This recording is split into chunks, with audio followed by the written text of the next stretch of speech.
ഇന്ത്യയിലുള്ള എല്ലാ പാകിസ്ഥാനികളെയും തിരിച്ചറിഞ്ഞ് തിരിച്ചയക്കുക.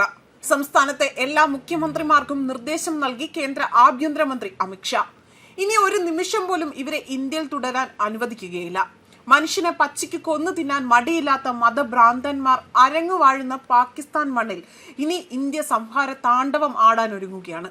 ഇന്ത്യയുടെ ഇപ്പോഴത്തെ മുന്നറിയിപ്പിൽ പാക് പൗരന്മാർക്കടക്കം മുട്ട് ഇടിക്കുന്നുണ്ടെങ്കിൽ പറഞ്ഞ കാര്യത്തിൽ പ്രാവർത്തികമാക്കുക തന്നെ ചെയ്യും. ഇന്ത്യ തിരിച്ചടിക്കാൻ തുടങ്ങിയാൽ നിങ്ങൾ അത് താങ്ങില്ല എന്ന് തന്നെയാണ് ഈ ഒരു മുന്നറിയിപ്പിലും അല്ലെങ്കിൽ ഒരു പ്രസ്താവനയ്ക്ക് പിന്നിലും ഇന്ത്യ ഉദ്ദേശിക്കുന്നത്. നിരപരാധികളായ 27 വിനോദസഞ്ചാരികളെയാണ് ഈ കാബാലികന്മാർ വെടിവെച്ച് കൊന്നിരിക്കുന്നത്. ഇത്രയും നാൾ മോദിജി അന്ത്യശാസനം നൽകി. ഇനി പറച്ചിലൊന്നുമില്ല, പ്രവൃത്തിയാകും കാണുക എന്നത് തന്നെയാണ് മുന്നറിയിപ്പിലുള്ളത്. പാക് ഇനി ദാരിദ്ര്യത്തിലും പട്ടിണിയിലും കാലം കഴിക്കേണ്ടി വരും.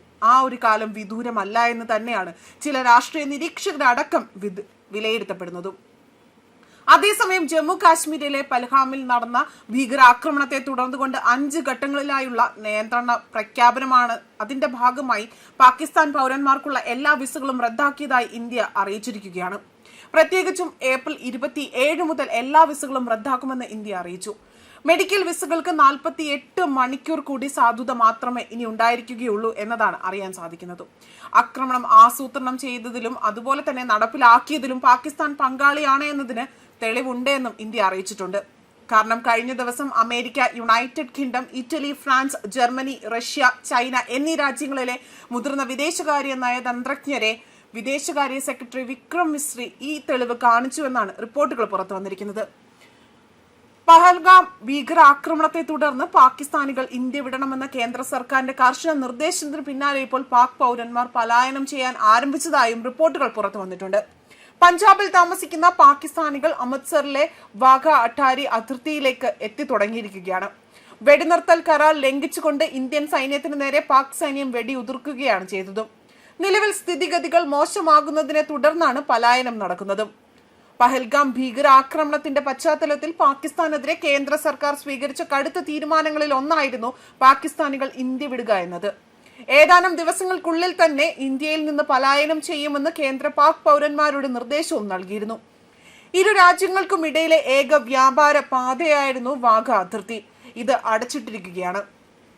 അതുപോലെ തന്നെ പാകിസ്ഥാനികളെ ഇന്ത്യയിൽ നിന്ന് തിരികെ കൊണ്ടുപോകുന്നതിനുള്ള നടപടികൾ ആരംഭിച്ചു വരികയാണ്.